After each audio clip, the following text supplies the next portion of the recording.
Hello and welcome to the STCfit Learning Podcast. I'll be your host today. My name's Ben Scott. I'll be joined by Jason Galea. Thanks for joining us on our way to create 1 million positive outcomes for personal training clients by 2030. The podcast is brought to you by @STCfit Learning, a page created to upskill and educate PTs and gym nerds. Also brought to you by @STCfit, and that's a place for all your online and in-person personal training needs. If you enjoyed today's episodes, please give us a share and tag on the Instawebs. You can tag @STCfit, @STCfit Learning, @BenScottSC, and @JasonGalea PC. Hope you enjoy the show.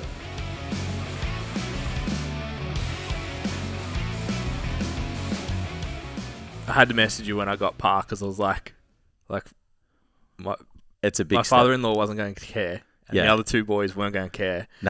And I was like dropped, and I was like fist pump, Yeah. and in my head I was like, yes, like Yeah. I was so happy Yeah. about it. I'm like, I have to fucking message Jace because no one here gives a shit. Yeah. It's the whole look at my spreadsheet. yeah. I 100. did something good. Someone tell me I did good. My first bar. Yeah. I still do the same. It's like it's still an achievement to your par. Yeah. And then I had to look at the scores, and I actually would have kept up if it wasn't like I said, I had an 8 and a 10, and that screwed me. But Yep. yeah. I reckon a couple of more weeks. I'm confident I can break 90. I'm pretty confident. Yeah, I've been hitting like 94, 93. I think the best I hit was 92 maybe in the last month. So it's like it's coming. Yeah, it's almost there. Yeah, but it's consistently break 90, not like when we look at goals. It's like I'm not just going to break it once. Yeah. I was talking to a mate yesterday, and I was like, I don't know, man. The last 6 to 8 holes, I feel like I just figured out my technique and what I was doing wrong. And he's like, yeah, that's like the most common saying in golf. It's like, I figured out my putt, I figured out my drive. Yeah. And the next time you go out, it's fucked again. I was like, wait till you get a fucking lesson too. okay. You get destroyed. Well, yeah. Wait till you actually watch instructional videos. Because it was the same when I was playing with our mate yesterday. Like he was having a great time because he was just hitting the ball and like not really overthinking it. Yeah. And it was good. And then it's just like where the three of us were like, oh, last time I hit this shot, like I fucked it up. Like I've got to stand close to the ball. I've got to lean in on the front foot more. Not a full backswing. Like you start thinking about all that stuff, the better you get. Yeah. But like the thought process is there, but the skill level's not. So that's where the inaccuracy is. So you'll get there too, where you like overthink the shots and stuff, and that's when you're in a really frustrating spot because you want to do shit that you can't. Yeah. I think yesterday was like it actually like club selection mattered. And like where I aimed mattered, and like those things is like I'm actually making a fairly consistent contact with the ball. Yep. So now you actually have to plan what's happening, not just hope Smash it goes the straight. fuck out of it, and just like hopefully it goes where you want it to. I'm just like all my thought process right now is hitting the ball straight, and then I started hitting it straight, and I was like, oh, okay, so now I'm playing behind the green every single time. So that's club selection. Yep. Yeah, it was good. Yeah, good. Sandbars are interesting. Yeah. First time playing out of bunkers. Oh, yeah, no. Yeah. I still haven't mastered it. It's like sometimes I'll get them out. Sometimes I'll smash them on the other side of the green. That was, all of mine went over. Yeah. I hit them too hard. But fuck, I reckon it was the second time I was hitting out of a bunker, and I fucking nailed it. Like, nice loft, perfect in line, like dead in line with the flag. Yeah. On the way through, and then the ball just disappeared. And I was like, what the fuck? I crawled out of the bunker and realised there was another one. Yeah, went in the other I one. just dropped it straight into the next bunker. Yeah. Fuck. Fuck. It's the worst, man. As soon as it goes in the bunker, I'm just like, oh, fuck. Here's at least 2-3 shots. All right, welcome, guys. Welcome. So as promised in the pre-New Year, is that good English? before the new year. We said that we would do a few more relaxed ones, and as you can tell, Conversational. So far, pretty relaxed conversational episodes. Unfortunately, our planned guest for today is pulled up sick with food poisoning. He thinks, and we hope we're not willing to bet that roll it's the not. I don't feel like we made enough of a big deal about this studio last week because we had the boys here. Let's jump straight in, but pretty happy with how it's come up. Yeah, especially now that the lighting situation and stuff. It's very cozy. Yeah. Like, we chatted last week and like an hour and a half, I think it was. It just went so quick. Yeah, it's really good. Really comfortable spot. Yeah, so pulled in the fiance and the in-laws because I'm useless. Yeah. I said, this is the idea I have. Please make it someone come else to do it. Because I do not have the skills. Requires manual labor. Someone else, please help. And design skills, two attributes I do not have. Yeah. But yeah, it's come up pretty good. The feedback from last episode is the sound is really good. Yeah. Because we've fixed the lighting, there should be no like hands coming through the shots anymore. Which Tam told me at the start of the episode, and I was like, oh yeah, and then still talked with my hands and watched the replay, and my hand comes out in front of Max's face and shit all the time. But that's okay. Yeah. Good weekend. Yeah, it was funny. It was a busy weekend, but then like when it got to Sunday, I got real like kind of itchy feet to go do something again. Yeah. So just like out Friday night, out Saturday for lunch with like respective friends. And then Sunday played golf, and then got home at like 12, and I was like, oh, I need to do something. Wash the car, and then I'm like, I need to do something. And then I was just like, I don't know if you guys do it, but I just get into this like fucking state of depression when there's nothing. And I'm like, oh, there's nothing to do. And I'm like, I don't want to go to the gym. I don't want to fucking do something that's like, you know, related to exercise or work. I'm like, I should be able to do other shit. Yeah. And then I just was like, I don't want to watch TV. And then so I'm like, all right, fuck, I'm going to bed. I'm done. It's cooked dinner. I sat on the floor playing with the dogs while Steph watched the TV show. Yeah. Like, I didn't pay attention to anything. I was just mucking around with them. And then I'm like, all right, I'm depressed enough to go to bed now. Well, thankfully for me, I care about the cricket. It was a very entertaining test yesterday. Yeah, okay. I had the same. I said to Amy in the afternoon, like, I really want to go play the sim, but I do not have the brain capacity. And, like, you're a gamer as well. So it'll be like, you make that one mistake and you get frustrated, so you make another mistake, and it's just like it's better not to just don't turn it on. I drank a Monster when I got home from golf, and I played video games for about 3 hours. So you'd expired that. Yeah, I was like, but it was more like there was like it's the biggest time killer, right? Yeah. Yeah, so I was like, oh, fuck it. I'm just I need to level up a few guns and stuff on Call of Duty, so I did that. Yeah. I started reading heaps, actually. Yeah. I made the comment to my fiance a month ago. I was like, we should just sell the TV in our bedroom. Just get rid of it. Yeah, we don't have one. And since then, we were like, oh, we'll just leave it. Because, like, sometimes if she's working, I'll go in there and watch TV. Yeah. Or vice versa if we've got calls or whatever. But I don't think we've turned it on since. Yep. So, yeah. It's good when someone's sick. Well, that's the bonus. It's the only time we were like, because we have like a fucking, for two people, we have like 1 million TVs in our house. And there's like one stored in the back room. And I'm like, every time Steph's sick or I'm not feeling well, it's like, do you want me to go get the TV for you? Yeah. Like, you know, that's it. Yeah. Other than that, it's like special event TV. I think it'll come back on a couple of months out from Drive to Survive. So, be ready for that. Yep. So you got like 9 days to watch the whole series before first race or something. Yeah. Yeah. Yeah. Binge TV at its best. Yeah. Yeah. I love it when they release them like that. Like hanging out, like having to hang for a whole 7 days to watch another episode. It's like the worst. Just release all 7 or 8 or whatever it is. We're beyond that now. Yeah, it should be just like, it's all like on demand TV, right? Especially, like you're paying a subscription. It's like, none of this weekly shit. Just. Yeah. Because you got that many shows on the go, you've got to, like a week goes by and it's like, oh, what the fuck happened? And you forget too. Yeah. Like, oh yeah, I was watching that show. I forgot about it. Yeah, I've done that a few times already. Yeah, especially now. Yeah. Yeah. How did we get there? Who knows? I think that's the point of these episodes. Yeah. But yeah, reading a lot more. I know you're reading a new book that you've liking at the moment. It's funny. I got 2 books and I actually took one back, and it's funny because a lot of people are like, "Oh, you'll have to review this book for me." It was kind of like Living with Idiots or something. Yeah, I've got that too. Yeah. But it's like, to my defense, when I opened the book up, I was like, "Oh, these are the 4 types of people that generally present these characteristics. Yeah. And this is how you deal with them." And I was like, "This is just been renamed something that I've read in the past." Yeah. Look.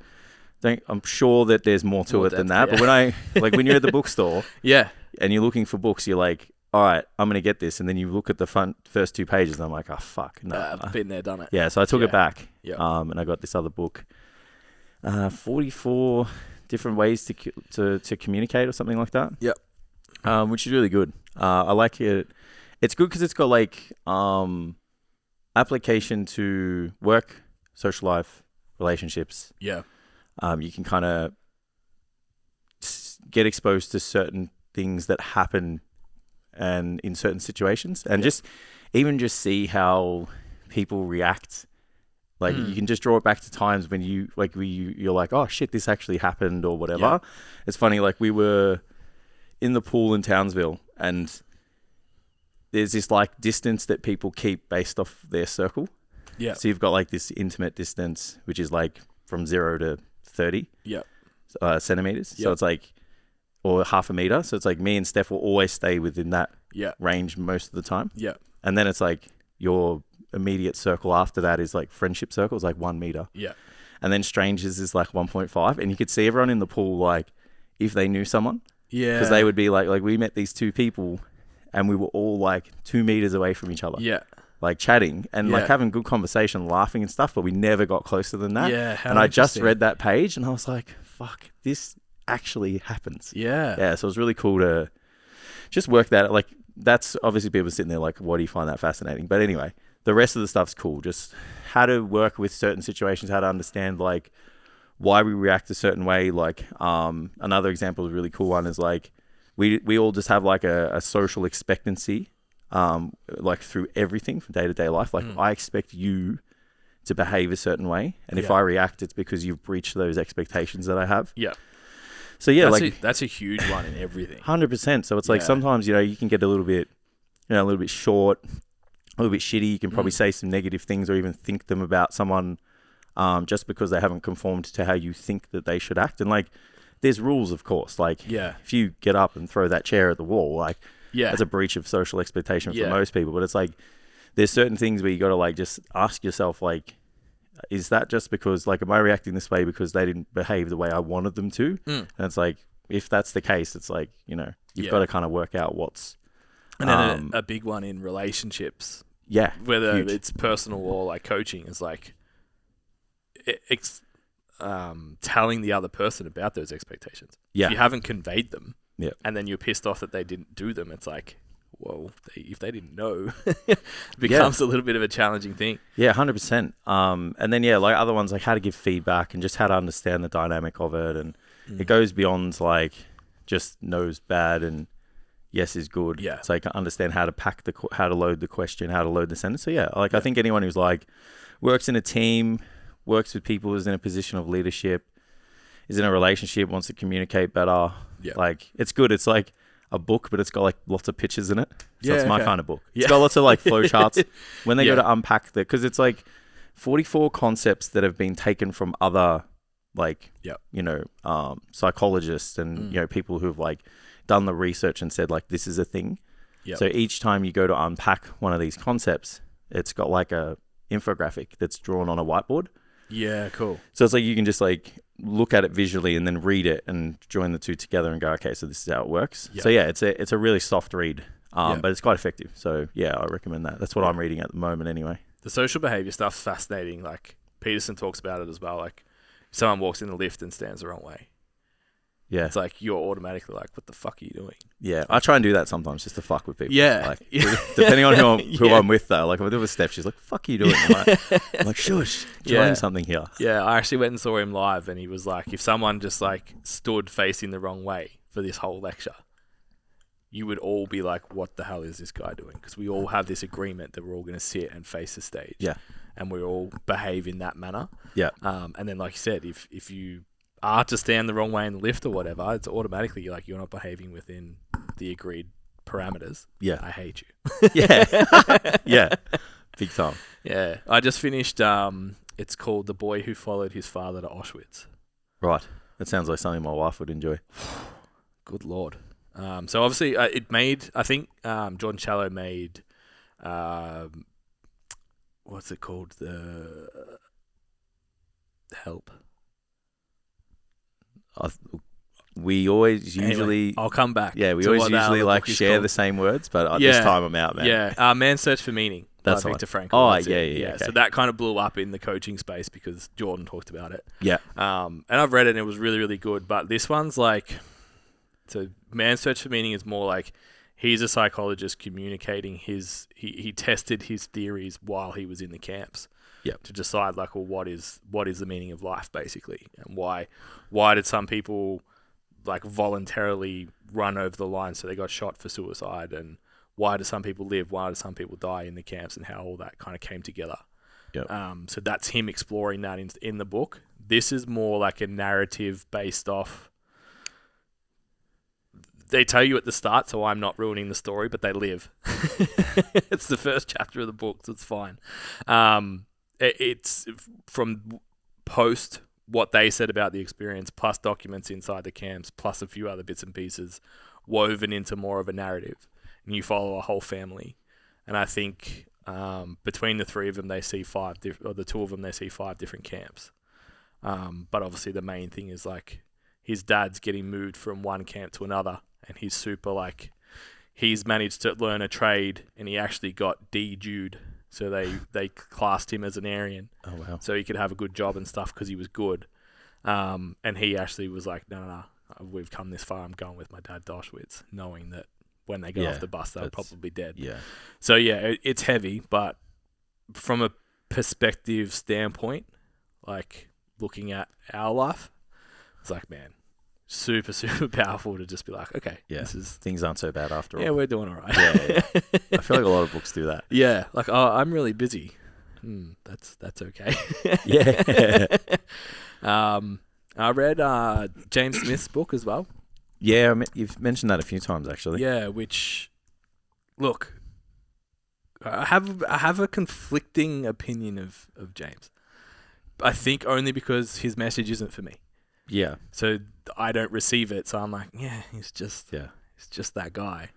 It's the pommy guy with the hat hat backwards and the swears a lot. But obviously, as coaches, you need to, like, success leaves clues, and we need to pay attention to someone that's doing that fucking well.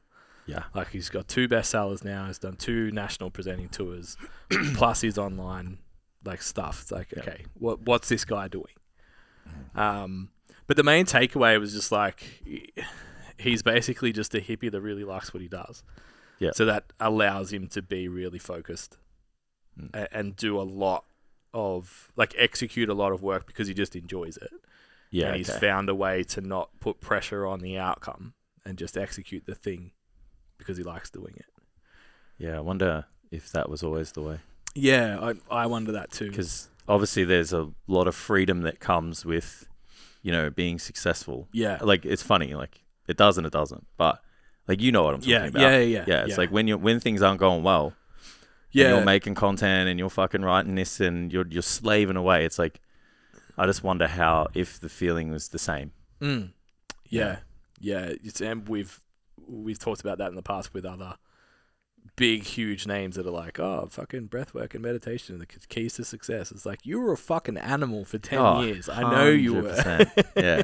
Talk to me about getting up and meditating at 4 a.m. when I know what you used to be.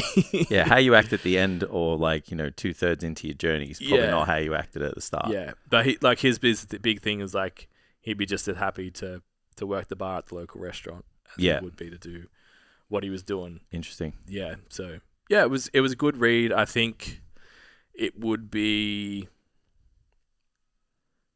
maybe more applicable to us like 5, even 8 years ago. Yeah, where we were just like probably gritting our teeth a little too much. It's just like, hey, remember that this is fun. Like, you're choosing to do this. Like, the rewards aren't there yet, but don't forget to. It's a good reminder. Yeah. When you want something so bad, like, I know that's when I got frustrated. Yeah. It was like when you wanted something so bad and it just wasn't working out, you just got pissed off. Yeah. And look, seeing other people do well, and we're all biased, right? Yeah. So it's like, our stuff's better than, you know, this person, and seeing other people, like, thrive and then you not, you get frustrated at that. So yeah, I can see a lot of value in. Yeah, and that's where the hate for him comes from. Yeah. Yeah, well, the more mature we get, we don't look at people like that now. Yeah. It's like, because obviously they're not working with us. Yeah. We're not their target market. So whatever they say is not going to be received by us. But what they're doing is like, you need to pay attention. Yeah. You know, a lot of people do. Exactly. Yeah, I think that's that's the sign of maturity, is looking at it. And we talk about it like the busiest guy in the gym that's like doing shit, plyometric workouts with the mums. Whiteboard workouts all day. Yeah, but they're booked.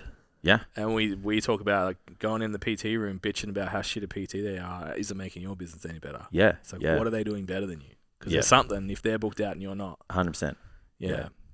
Success leaves clues is the best statement ever. Yeah. Yeah. And such a good thing. I think that's one thing that I probably got from that book too, actually, was like, how do you define success? Yeah. Because I think I've been hesitant to say, particularly in the last 12 months when things have kind of picked up for us from a remuneration standpoint and a recognition standpoint. But what is success? Like, how do you define it? Like, my bank account isn't fucking overflowing, but I probably do less hours than I was 5 years ago and make more. Yeah, so it's like, what is success? Like, I'm pretty happy with the way I live and the terms that I live my days by. Yeah. And I have a lot of choice in the things that I do in my day. Yep. Is that success? Well, we unpacked that on the drive home. Yeah, exactly. And it's like, if you're moving towards your goals and this is mine, because again, it's like if you're working towards your goals and you look back over a year and you're not doing the same shit. Yeah. It's like, for me, I'm like, that's success to me. Yeah. It's like, that's going to be reflected in freedom, opportunity, money, choices, time, all of those things that, I want to have. So it's like, that for me is a gauge of success. Yeah. Where other people just trade time for money, and they want to make lots of money, then they're going to be successful. But if I look at that and go, okay, well, you make all this money, but you have no time to spend it. Yeah. So it's like, is it? Or you've had no time for relationships, or you got no friends, or, for whatever reason. Can't play golf on Wednesday nights. Yeah, you don't play golf 3 times a week and go and work out, whenever you want to, when you feel like it, and those kind of things. So that's a really hard thing to just put a definition on. It's like, this is success. But I think that, like, just playing devil's advocate as well is like, we don't want to be in a situation where it's just like, oh, I'm going to set success at this bar. Yeah. And it's like so fucking low that it's nowhere near like pushing you. Like it's not pushing your potential and pushing your ability to get uncomfortable and stuff, because, I can see it. Like, there's a lot of people out there that they go, oh, I'm working towards this goal, and it's like, I feel successful. They feel, a bit of gratitude, like achieving it and all this stuff. And it's like, when I look at it, I'm like, you're capable of so much more. So it's like, we just need to be very, very careful with just saying that, like, success is whatever you deem fit at the same time. I think it's a values thing, really. Like, I know people that have a successful life because all they care about is the amount of time that they can spend with their kids, for example. Yeah, that's true. So it's like, if they work a 9 to 5 or a 9 till 3 and they get paid enough that their kids are fed and everything's good and they're happy and they can go on holidays once a year with the kids, they're fucking, like, box ticked. Yeah. Because I think, from experience, having the conversation with my partner when she was building her business, was like, she had this pressure that she had to build a 7-figure business. It was like, what do you want to be doing in 5 years? It's like, mum's top priority, not being a serial entrepreneur. So it's like, okay, we'll build a business that works around that. Oh. And then all of a sudden things took off, because it's like, you just have to accept what you actually want to be, not the perception of what other people expect success to be. Yeah. And true. I think that's probably what the book communicates really well. Yeah, awesome. It's like, you determine what success looks like for you, but part of that success, like you said, should be in again, my opinion, progress and growth of some form, because that's the way I understand it. Part of the human condition is a want to do that, and most people that aren't really happy, aren't really fulfilled. Yeah, that's a good way of explaining it, I guess. Yeah, that's I guess, how I see it. So just like, I guess I felt more successful after reading it than I had prior, which was good. It was a really good book. which probably has nothing to do with, fitness, but it's good for entrepreneurship, is the Shoe Dog book. Yeah.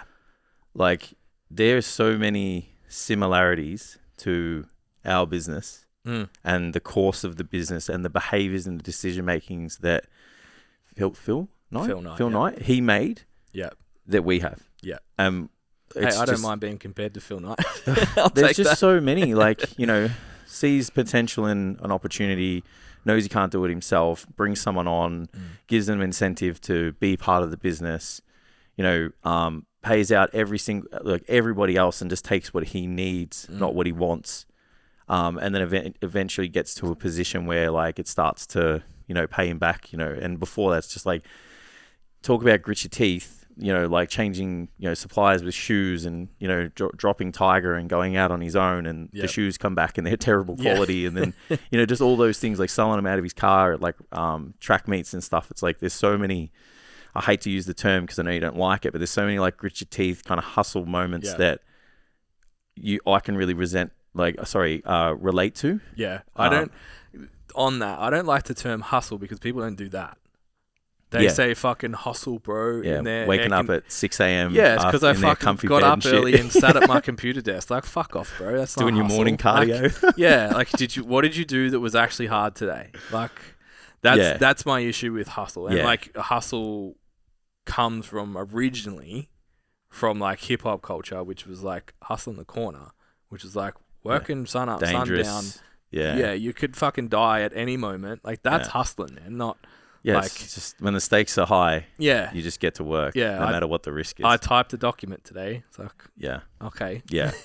I guess there's so many things in that book where I was this would have been so uncomfortable to do and terrifying.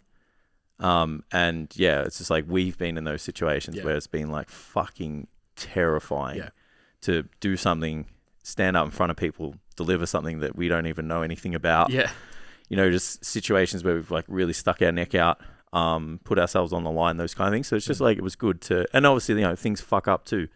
So it's okay, so this is just business. Yeah. This is just what happens. Yeah. It's not those businesses that become successful are the ones that are just they're digging for gold and they don't stop because they find it, and that's a really good lesson for anyone trying to do anything. A mate of mine was trying to find his tee on Sunday and he's on the floor and he was just looking and he's nah, fuck it. And then there's 3 steps in front of him. Yeah. And I'm without being a fucking loser. Yeah. That is in my head. I was that's the best example of a lesson of life. Yeah. And especially in business, man, so many people get frustrated. So many coaches and PTs out there to just get frustrated and just stop. And it's read books of other people's success. Who are, obviously you respect and are telling the truth. It's happens everywhere. Yeah. Yeah. So I thought that was a really good book. And it's about shoes. So it's kind of cool. Kind of cool at the same time. Yeah. Can't be mad at Nike. Yeah. Well, I guess you can from some stuff, but let's not go into how they obviously run their businesses now just from a social responsibility perspective. But making a multi-billion-dollar, empire. Empire, probably leading the line in terms of shoes. It's it all came from a dude's garage. It's crazy. Yeah. Yeah, I've just started 48 Laws of Power by Robert Greene, which it's known as the Narcissist's Guide to Life. That's what people refer to the book as. Because the rules are very one of them is don't trust your friends, learn to leverage your enemies. That's one of the rules. And then a lot of them are fucking super aggressive. Learn how to set up smoke screens and good ones guard your reputation with everything and a few other bits and pieces. But when you actually read it in application, you're okay, I get it. Yeah. It's written really well to get your attention. But I sent it to you guys in terms of in the NFT space. It's super. Everything I've read, because I'm looking through that lens anyway at the moment, it's directly correlated. But business in general, just not over announcing yourself and over talking or not saying too much. Even little stuff. One of the rules is don't give away your full hand. Pretty much don't speak everything that you're trying to do. Yeah. In a consult, sometimes shutting the fuck up is your best option. Yeah. Like we say after the price, first one to talk loses. Yeah. So it's like that's one of the rules in there is learning how to control that kind of situation when you're in it. So it's really interesting. There's a name, a concept in the book that I've just mentioned before, that 44 different ways to communicate, and it goes into that. It's like there's an optimum amount of words that you can speak, and once you go beyond that, whoever you're speaking to, you're actually getting a diminishing return on the words and the information you're providing. Yeah.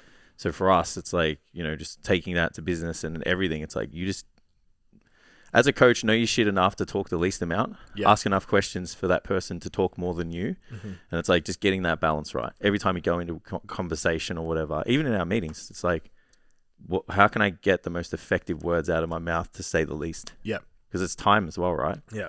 Yeah, so that's a powerful get the skill. biggest outcome. Yeah, that's cool. Yeah. And alongside that, I'm reading Harry Potter from the first Sweet. book.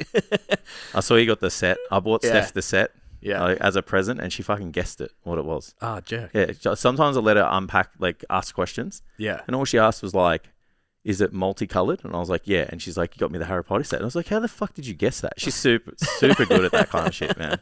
So this time I've got like this really cool present that I'm going to get her for her birthday. I can't announce it on here because she might find it. Yeah. But she was like, oh, can I ask questions? I said, you're not asking a single question this time. Because you ask one question, you'll get it. So, yeah. Anyway, there you go. Yeah, I couldn't believe how, because I had read the first ones in our primary school. I couldn't remember what it was like to read. Because obviously, like, the first movie is pretty kiddish.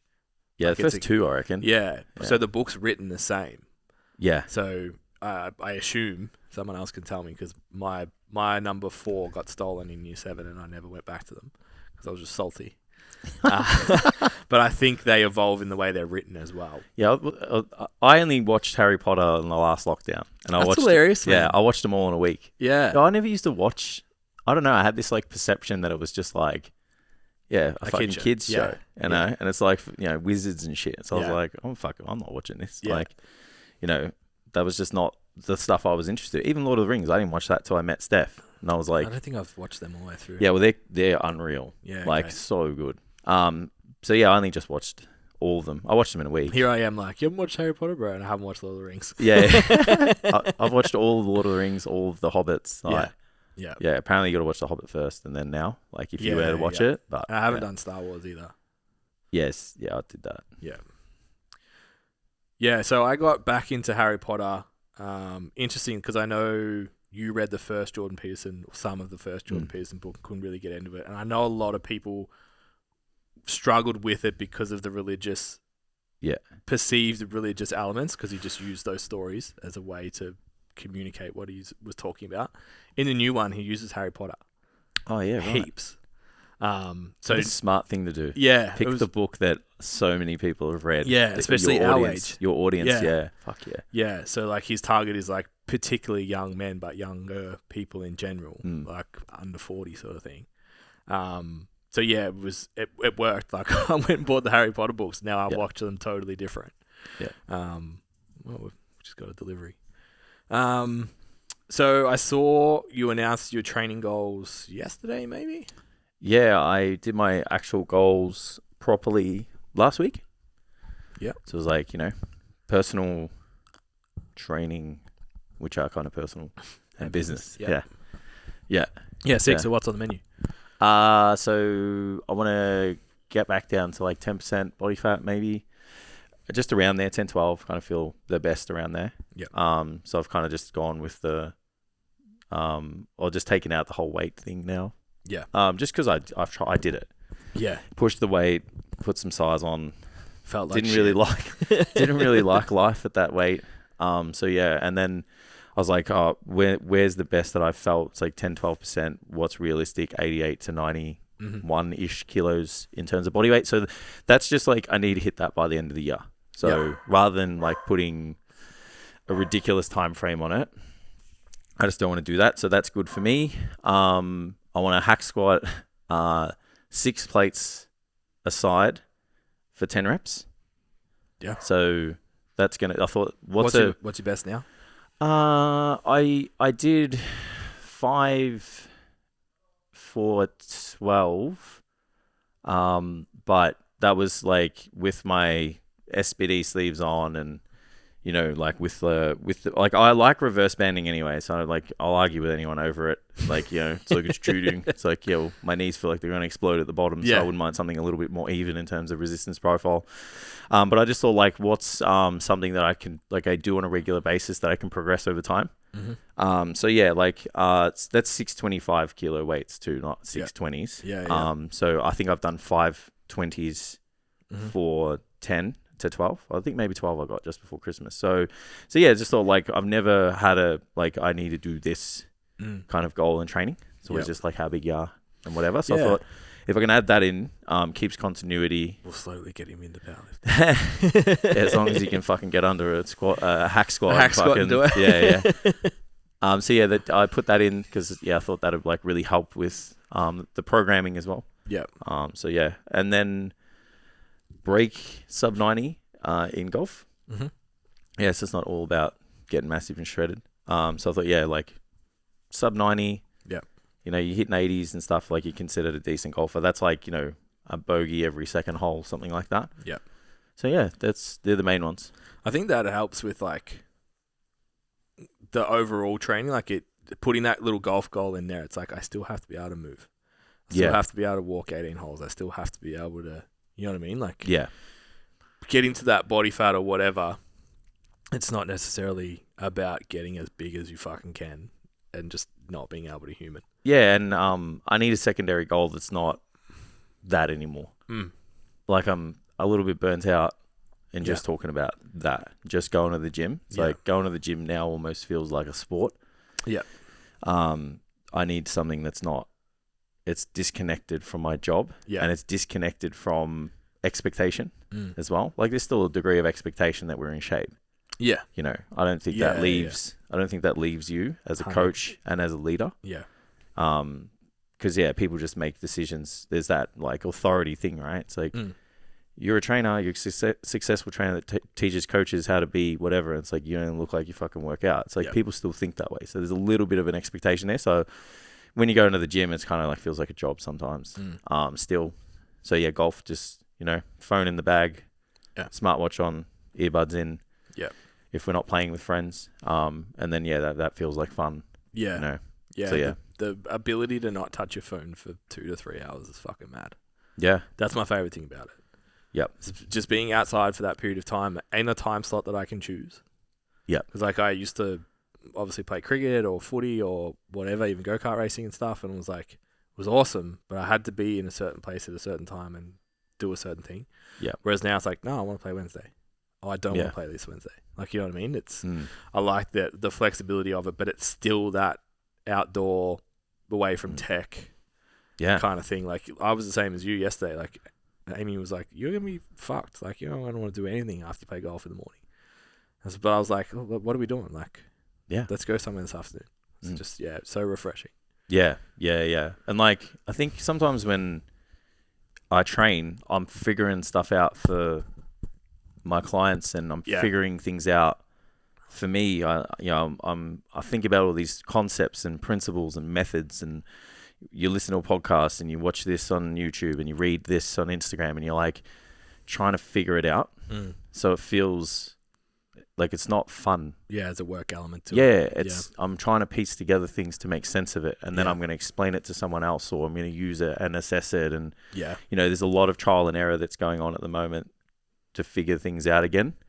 Just because I'm challenging myself to figure things out again. Yeah. You know, like, I think once you get comfortable with, like, I've figured training out. Yeah. And I've figured out how to get strong and how to get massive. Like, I think once you do that, you're in trouble. Yeah. So yeah, I'm trying to figure things out again, and like, it's just not. I can tell my training's probably suffering a little bit from it. But setting these goals is good, because I didn't set many goals last year. Yeah. But yeah, like, I just needed something that just had nothing to do with the fitness industry. Yeah. You know, even though it's a hobby, it's like, it kind of still feels like work sometimes. Yeah. Yeah, that's cool. Good segue. We've got a lot on. We've got, last count, 3 massive projects. Like 3 projects that we would normally only have 1 at that scale. Yeah. Only Just 3? counting them. I feel like there's more. Anyway. I've got maybe 4. Yeah. Yeah. Because there's 4. You're leading one. I'm leading the other. Yeah. So there's a little bit of overlap, but yeah, we're still doing it. Even though one person's leading, the other person's involved. Yeah. Yeah. So, how are you feeling about it? How are you handling it? And then if like for other people, because these honestly for the guys listening, we're not going to talk about what they are because rule number whatever from 48 Laws of Power is don't give everything away.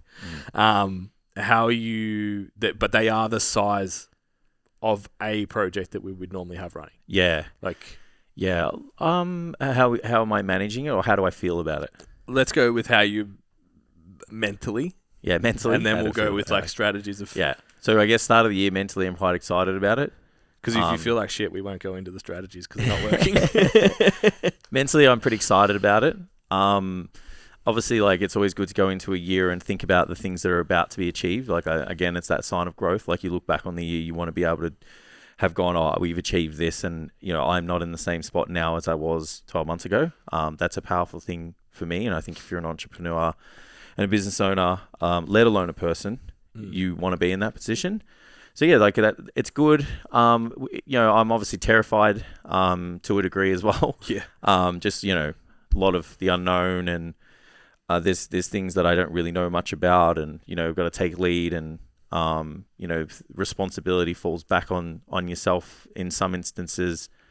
So, there's that pressure to deliver, which is always going to be there. So yeah, like there's always those expectations and those conversations you have with yourself. But like, I think weighing up like the cost to benefit, the benefits outweigh the costs. And if the excitement's there, we always talk about that, good things should terrify the shit out of you, but excite you at the same time. Yeah. And that's definitely what's happening. So yeah, like I think that's probably where I sit with most of it. Yeah. And we've put a lot of legwork into some things to get to this point. So actually, no, let me rephrase that. We've put everything into getting to this point. Yeah. A lot of frustration and a lot of good times, but a lot of bad ones. So yeah, to be in a position for us to be able to even think about these things, I'm grateful for. Like, not lucky, but I'm fortunate that we can be in a position and go, all right, let's take all this stuff on. Yeah, I think that's how I see it as well. It's like, this is 10 years of give me a shot. Yeah. To now, there's your shot. Are you going to take it? That's, I think, how I sort of see it at the moment. Yeah, it's the best way to look at it. Which is, yeah, like you said, it's fucking terrifying because, if I fuck this up. But I've also never been more confident that in the projects themselves. Yeah, like yeah. Every 100%. other course we've ever launched, I've been like, fuck, I hope this goes well. Yeah. And every other like big project is like, I hope this works. This could be a thing. This could. Whereas these new ones, it's just like, right, we're doing this. Yeah, I don't have much fear of it not working anymore, especially after Standout PT. Yeah. It's like that was the first time from start to finish I was like, this is going to be a thing. Yeah. And that, because we looked at that course through this lens, and we have this mindset that we have now that we developed over a long period of time. Yeah. And because every other decision that we make is based off that same thought process. Yeah. I've got a huge confidence in it. I think it's just deliverables on a regular basis. I think that's the thing that kind of can get a bit much. And then balancing out just your social life and not running yourself into the ground and stuff. I think they're the things that kind of I start to think about. I'm like, well, I've got a lot going on. Like something's got to give. Yeah. But yeah, that's it. Yeah, I think the one element for me is like, obviously we talked a lot about like the personal brand side of things. I think that's the one for me that I'm like, oh yeah, getting in a hole, having a heap of caffeine, or modafinil, and just getting a job done. I'm pretty conditioned to that, but this step of like, righto, we have to go out into the world now, and present ourselves, and because I've always been I battle with this idea of like. Amy gives me shit all the time. Like, we had that couple recognised us when we were out for dinner the other week. Yep. She's just fucking giving it to me like, oh, you're famous. You're so famous. I'm like, fuck, that word just makes me like, whoa, that's not the intent of what I do. Yeah. So it's like, to be an authority, you have to create a level of notoriety or whatever word you want to use, because I don't want to use famous. Yeah. But you have to be known for that to work. Yeah. So it's I think that's the one for me that is the most overwhelming. Yeah. When you look at it in terms of for a poor word to describe it, a task. It's like that one's the one outcome. Yeah, that's probably the thing that I'm going to be the weakest at right now. Yeah. It's like I don't document my life. I don't really document my thoughts. This is probably as far as people get to get to know me. Yeah. And every now and then I'll be like chuck up some stuff on Instagram about my life and stuff, so people work out I'm not just like this, intimidating meathead. He's just big and jacked sometimes. But yeah, it's like just getting your thoughts about things, and what you're doing, and at a personal level. It's like that's the thing I've definitely struggled with. Yeah, it's interesting. Have you just keep on keeping on, or have you had a look at your applications and practical strategies to attack the workload? All together for everything. I think it's just knowing where you're spending your time. Like, even that's funny. I was just thinking about this in the shower before we got here. Because people think like when you run your own business, you work from home, like you're always home. So you've got all the shit that you can do. Yeah. It's like, oh yeah, cool. Go pick this up. I'll get this delivered. What you can do this and that. And it's like working from home is a pitfall, because you should be working and you can easily not. Yeah. And there's a lot of time that gets wasted. 10 minutes here, 15 minutes there. Yeah. Et cetera. I was even thinking about it from like a double screen on your computer perspective. It's like, is having two screens actually that productive? Because it's like, I can just have this stuff in here because I want it to, and it draws my attention to that, and I'm doing this. It's like, wouldn't you just be better off doing this? Yeah. And closing that screen. So basically what I'm trying to say is like, wasting time is something that I'm very conscious of now. Yeah. And I need to be even more conscious of it as the deadlines get closer, because you have to spend that time and get that return really well. Yeah. Even to the point where like, at the start of the podcast talking about like killing 3 hours to play video games, but it's like, that's a day that I don't work. Yeah. It's like, that's the no work day. Yeah. And it's interesting because I also think the inverse is true. Like you have this perception of like, oh, you're an online coach and you never work. And it's like, I'm always at work. In my head, I'm always at work. Yep. Like, then that's why like golf is such a valuable thing, and so far we've done a really great job that we're on the course. We don't talk about work. Yeah. Because we're too shit to talk about anything else but the shot we're about to play. But like yesterday we went out for lunch and we walked past the restaurant. There was a rug store next door. I was like, that doesn't mean anything to anyone else. But I was like, we need a rug for the podcast studio. Yep. So that was half an hour, 40 minutes dealing with that. Messaging the boys, hey, can you measure this? It's like I don't just turn my computer off and leave the office. Yeah. That doesn't fucking happen.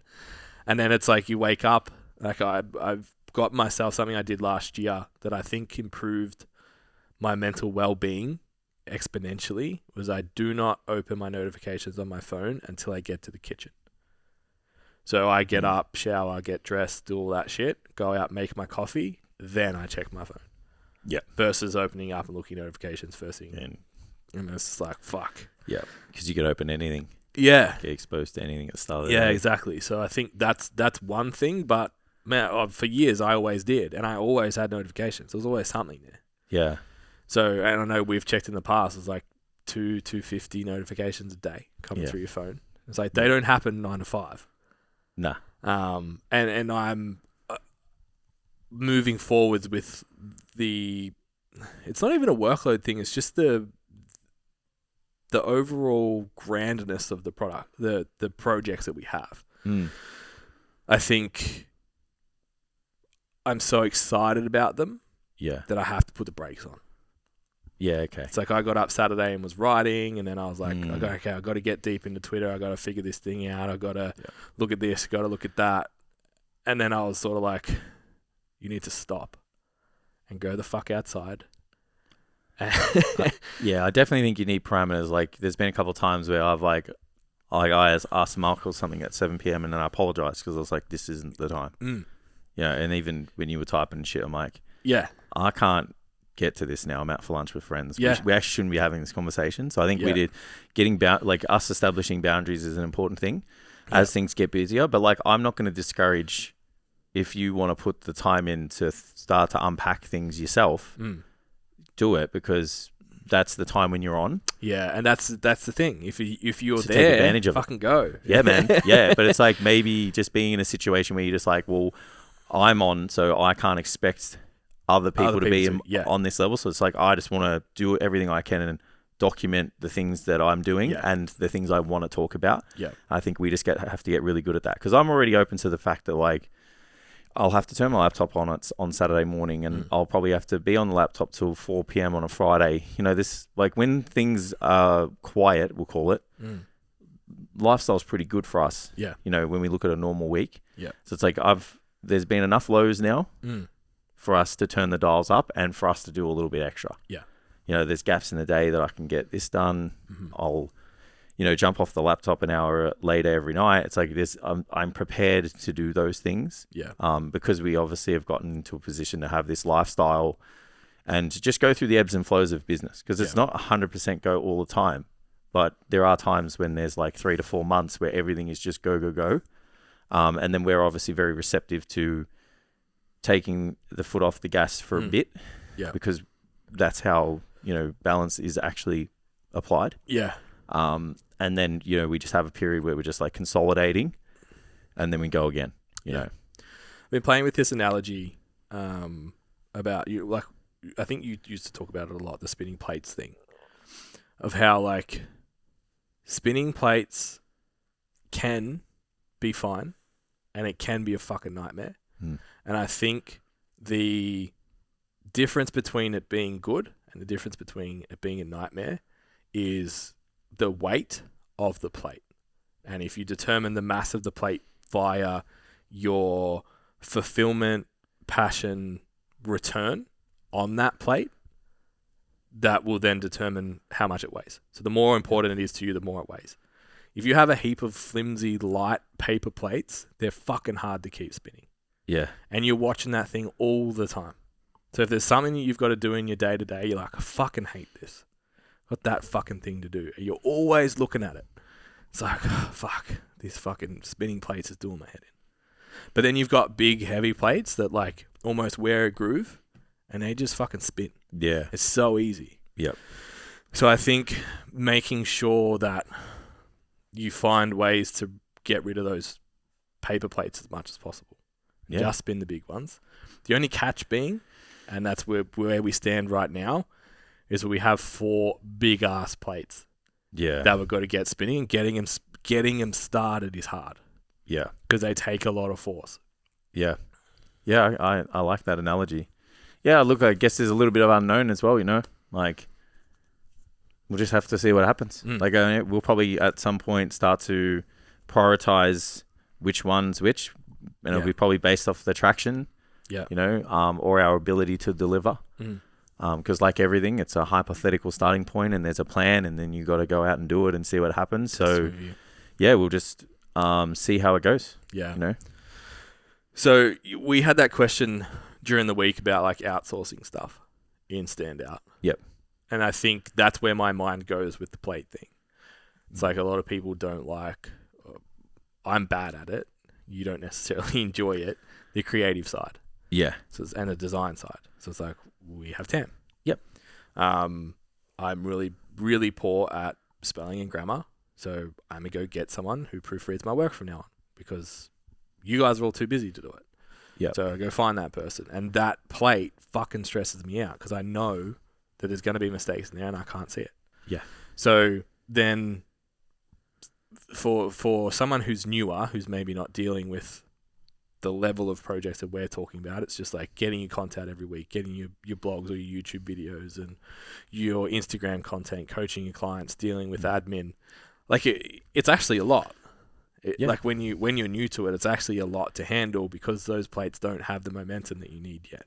Yeah. So where are you using up most of your emotional energy and stealing your focus from that's not giving you fulfillment, time, or monetary reward? And then can you start to replace them? Yeah. Is that a question or is that just you're saying that out loud? Just thinking it out loud. So I don't really know what the answer is to that now, but Would you would agree for guys that are like starting to fill their book? Yeah. You want to keep pursuing that. It's like go and find someone else to do it. Yeah. Get yourself into a position where you can get people on board to give you bandwidth and time and resources to do other things that are going to serve you better. Yeah. 100%. Yeah. Like a lot of people, I think where a lot of people fall short is they don't realize that businesses do invest in their own businesses in multiple ways. And when you're like your own, like you're the CEO, you're the ops manager, you're the director of finances or whatever you want to call them, all of these positions, it's like you need to at some point start to outsource those, especially as you get busier and have more clients and more problems and those kind of things. A lot of people just want to keep the finances within the business, because that's what we get taught. But it's like there's something to making money, to spend it, to improve things, to make more, or even just make it more efficient in the future to make it back somewhere else. Yeah, we've met so many trainers too that are in the opposite position to that. It's like they've let their business get too overwhelming, and now the thought of like, well, if I have to organize something to teach somebody else to do this, I don't have time. Yeah. So I'll just do it, or it's quicker for me to do it. It's like it is today. Yeah, that's it. But is it in 3 months? Yeah. Yeah, or it is today, but do you want to do that tomorrow and the day after and every day for forever? Yeah. I agree with that. Definitely. I think that separates like real long-term career stuff versus having a job in fitness long-term. Is your willingness to take a step back, maybe financially, to invest in something like that to allow you to take 2 forwards. Yeah. If you're not looking at things from a zoomed out perspective, like, you've got a job. Really. Yeah. You're just looking at it from day to day, week to week. Yeah. That's usually the mindset of a job. It's like it's start, it's finish. Don't really think about it long term. I just think acutely about it. Yeah. And it's like, I don't know how much growth someone's getting with that mindset. Yeah. Yeah, and I guess that's why it's so important to do those longer term goals. Yeah. And that's the biggest obstacle, honestly, out of every unit that we have in Standout PT. Yeah. The biggest obstacle is the 3 and 5 year goals in week 2. Yeah, I don't know what it's going to be like. Life's going to be like then. It's like, it's true. Yeah. It is. It's definitely true. But it's like you still should have a rough idea of what you're working towards. Yeah. You have to aim at something. Yeah. People don't want to aim though. Yeah, it's actually, speaking of Jordan earlier, he's got a good clip that's doing the rounds on Instagram at the moment. It's like, if you don't know what to do, just do something. Yeah. And if you get halfway down that road and you realize you're on the wrong road, at least what you can see looks different. Yeah. You're in a different spot to see different. So then you can choose something else. So it's like, and I think when I posted it was like how I ended up in fitness. Like I decided when I was 9, I was going to work on race cars. And that's all I wanted to do. Every subject I selected at school, everything. Like I didn't even do PE after it was non-compulsory. Went to uni and was like, well, this is shit. I got so far down that road and then went, fuck, okay. Now I need to look around and see what's going on. Yeah. So then I was like, oh, we're broke. There's a job at the gym. I'll take that. Yeah. That ended up in sales. And I went down that road. And I was like, yeah, this is fun, but it's not. I'm good at it, but it's not really that fulfilling. That PT thing that Jason's doing looks pretty good. Let's go down that road. Going fishing every Friday was great. Yeah. So then it was like, okay, so I ended up on that just because I would have never moved to Melbourne if I didn't want to go to university. Yeah. I'd still be working a super cheap in Shep. Well, everything looks the same, right? That's right. Yeah. So it's like if you don't take a step down down that road to commit to something, even if it's wrong, you don't put yourself in a position to see something else. Yeah. That's why I think it's so powerful to like get amongst communities like we have in the Coaches Collective and stuff, is because we are obviously a little bit further down the road and we've got this view of what things look like for us, and we can, in a kind of a roundaboutish way, communicate what we see to these people. Yeah. Because like they don't know what the standard's like. Yeah. You know, like we didn't know what the standard was like to run a business. There's no book on running a business. As much as people want to say there isn't. Yeah. It's like you run a business and it's like, you know, good luck to you. There's fundamentals, but that's pretty much it. Yeah. So it was only until we got like amongst other people that have their standard of running a business that we were like, oh shit, like this isn't what we're doing. Yeah. You know, and things really started to change. And that was really like one of those, you know, like it's probably like a chapter in our book, you know, that we're writing from day to day, not a real book, but philosophically, on like, you know, it was like a big moment for us. So when you have a circle that's so small or non-existent, you don't really know what more is, or what this next path is, or what this next step is. And it's really valuable for other people to connect with other people on that same mission, because then you can see. Yeah. Like there's been so many light bulb moments for the students where they're just like, that can happen. It's like, yeah, like, of course it can. Yeah. You know, we're doing it, or we know this person that's done it, or etc.